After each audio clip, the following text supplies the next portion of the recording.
Welcome to this second session of our Bible seminar.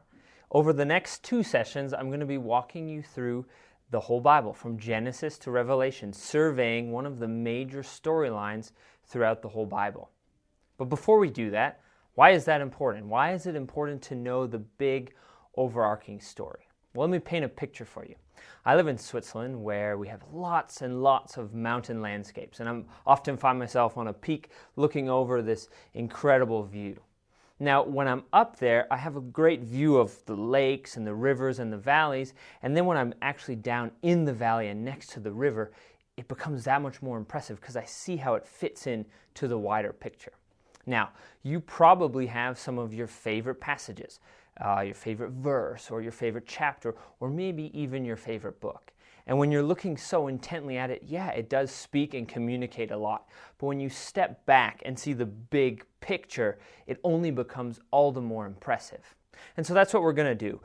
There's many different ways to tell the story from Genesis to Revelation. There are, if you were, a few highways that kind of get you faster to the ending and kind of give you the overview. And I'm just going to go on one of those highways in these next two sessions. And I'll tell it like it's the story of four sons, two in the old and two in the new. So let's begin. Now, we're actually not going to start in Genesis. We're going to start with a very obscure verse in the Gospel of Luke. This is Luke chapter 3, verse 38. It's the end of a genealogy where Luke is writing out the genealogy of Jesus, and he starts with Jesus and goes all the way back to Adam. And in verse 38, he says, Adam, son of God. Now that's rather interesting.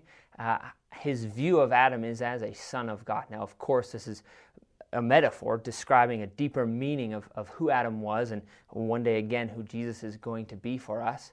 And so let's, with that perspective, return to Genesis, with Adam as a son of God. And so we open the book of Genesis, the very initial book, and it starts off with the story of how God made the world and who created it. And it begins with kind of darkness and chaotic, and it seems to be as if kind of a brooding problem is there in verse 2. But then all of a sudden God's Spirit shows up and begins to create life out of that dark chaos. He begins to not only create, but organize and separate and categorize the world. And it ends with a high point of God creating man. Now this is in Genesis 1 verse 27 and 28. And now there's a couple ways you can look at Adam. One of them is to view him, Adam and Eve, as a priest. Okay? Now a priest, someone in the Old Testament, is someone who could dwell with God, be in the presence of God. But they also had this responsibility to represent him, to display him, to bear his image. And so that's what we find in Genesis 1:27 is it says that so God created man in his own image. In the image of God he created him. And so man somehow displays God. How does he do that? And in what arena does he display God? Now the immediate context makes it rather clear. And this what allows us to see the second job or the second vocation of Adam. Now in verse 26 and verse 28, it also talks about man being made in the likeness of God, but it adds what he's to do with that likeness. Okay, if you look there, you see that he's meant to have dominion, okay, in verse 26, and then again in verse 28 of chapter 1, that he's to have dominion over the earth. Now, what kind of person has dominion? What kind of person rules or reigns over something? A king, of course. And so in this way, he is kind of like God as he displays and represents God's rule and reign and authority. And so we have this kind of dual vocation of Adam and Eve to be these priests and kings. To rule as priests in a sense that they dwell with God, they're with God, they're worshiping God. It says later on in chapter 3 that God would walk in the garden with Adam and Eve. So they were dwelling with him. But as a result, they also had a responsibility to represent him. And they would do that, but as worshiping God, they would see his justice and his goodness and his kindness, and then they would rule as such. They would rule as just and righteous and good. And so they would dwell with God and get to know his character and then rule like that. And so they had a relationship, but that relationship also had a responsibility. They had a relationship with God, but then they also represented God. And in that sense, they were this priest and king. And another way to look at it is a son. A son perfectly holds together those 2 points.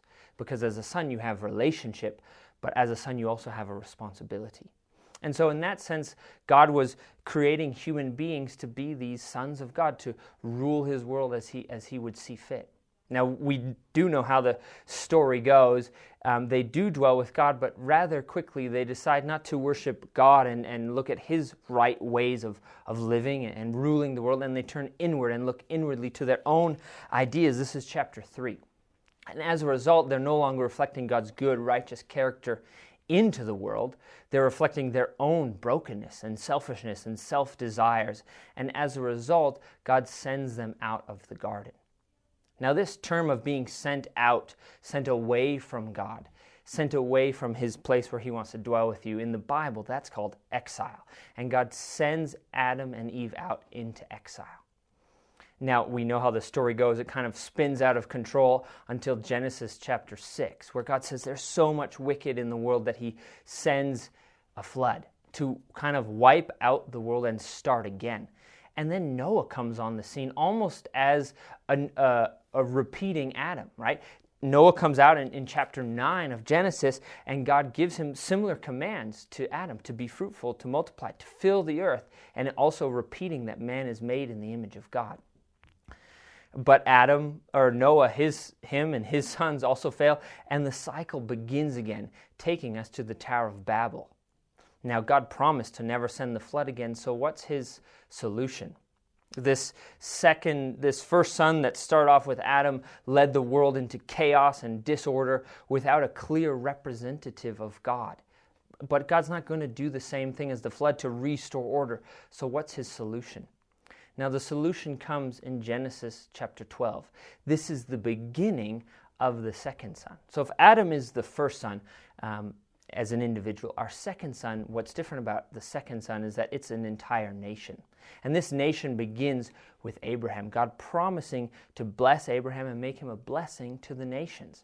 Now, Abraham's line continues on through the rest of Genesis, ending up with a group of 12 sons that end up enslaved in Egypt. That's the conclusion of the book of Genesis. Now we turn into Exodus, and there's the problem. God's chosen son, his representative, his image bearer, is enslaved to Pharaoh. Exodus 4, verse 22 is crucial to our understanding of this idea. And it labels Israel as God's firstborn son. 4, verse 22, then you shall say to Pharaoh, thus the Lord, Israel is my firstborn son. Now, that means they're taking on the relationship and responsibility that Adam, the first son, carried. But like I said, there's a massive problem. They're not sons working and serving and dwelling with God. They're enslaved to Pharaoh. They're enslaved to the evil and wicked powers of the world. So what is God going to do? Well, he's going to do the same thing he does. He recreates them out of this darkness, out of this a mess that they've got themselves into. And he does that through the Red Sea. Just as he created the world out of the waters, he recreates Israel, his second son, out through the Red Sea. Now they get out on the other side, and they don't really still look like God. Yes, they've been purchased, they've been redeemed, it's been declared that this is Israel, my firstborn son, but they don't live or look or even think like a son. They live and think and look like a slave, right? As soon as they get out into the desert, they begin to get thirsty and get hungry, and their immediate response is, let's go back to Egypt. They want to return to what they know, even if it's bondage and slavery. And so God has to help them think differently. And what does he give them? Well, he gets them to Mount Sinai, and he gives them a book. He gives them the law to tell them who they are and to tell them how they're meant to live. And then beyond that, being saved, having the book, he also has to give them the experience of what it means to be sons of God. And so he journeys with them for 40 years in the wilderness. Okay? And so the picture is you have God dwelling with his people in the wilderness. He lives in what's called the tabernacle, right in the midst of the people. And this is meant to be seen as almost a little bit of a return to the garden. God is dwelling with his people. Now, when they get out there in Exodus chapter 19, verses 5 and 6, God calls his people a kingdom of priests. Now, like we said before, a priest is someone that can dwell with God and then represent him. Now, who was Israel to represent God to? Well, it was to the nations. The nations would look at Israel, look at how differently they lived, how they walked, and more importantly than all of that, who they lived with, Yahweh, and they would wonder, who is the God of this people? And how is that relationship possible? But then they were also a nation, a kingdom, meaning they were meant to rule and reign with justice and righteousness and goodness. And so people would look at this kingdom of priests, this Son of God, and see Yahweh in them and see that relationship possible. Now this story basically takes us from Exodus to Deuteronomy, where they, just like Adam, they don't go into a garden, but they go into Canaan, where they're meant to build out and live with God in that arena. The story goes then from Judges all the way up to 2 Chronicles, where it's Israel living as a son of God. Sometimes they get it right and they can display his goodness, and other times they get it horribly wrong. And at this moment in the story, we have two main characters that come. We have the king of God's people.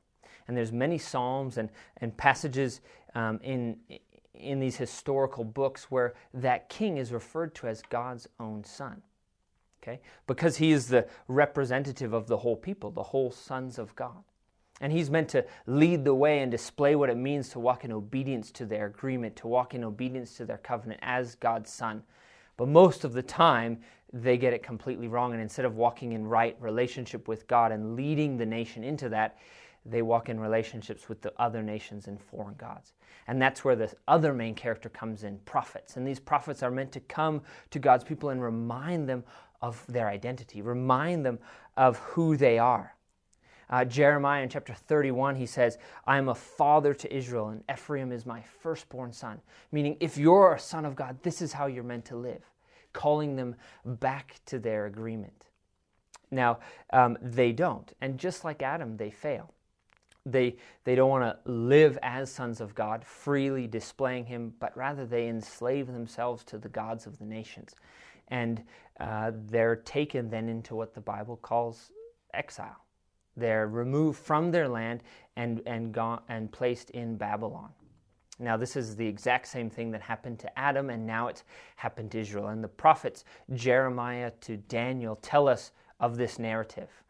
They also promise, though, that this will one day end. And specifically, Isaiah says, when it ends, it will be like a second Exodus, a second march out of Egypt. Actually, it'll be way more glorious, so much better that you won't even remember the Exodus out of Egypt. The Exodus out of the exile will be far greater.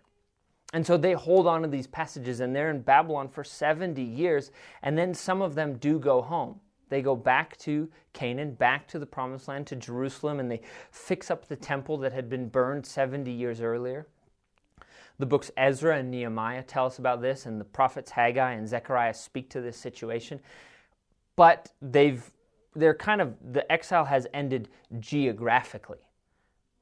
But theologically and ideologically, it hasn't finished. They're still enslaved. They still pay taxes to the empires. They're not free to govern and live as they would. And more importantly than all of that is God's presence has not come back to dwell in the midst of the people like it did in the wilderness, in the tabernacle, and then later on in the temple. But they do promise, Malachi promises that one day, the final prophet says this, that one day God will suddenly return to the temple. But that's where the story ends. Very similar to Genesis chapter 3, where God's Son, his very representative, no longer has that good relationship dwelling with God and displaying him to the nations. And so they look forward to a moment where that will be set right. And for that, we'll cover that in the second session, where we look at the next two sons in this story.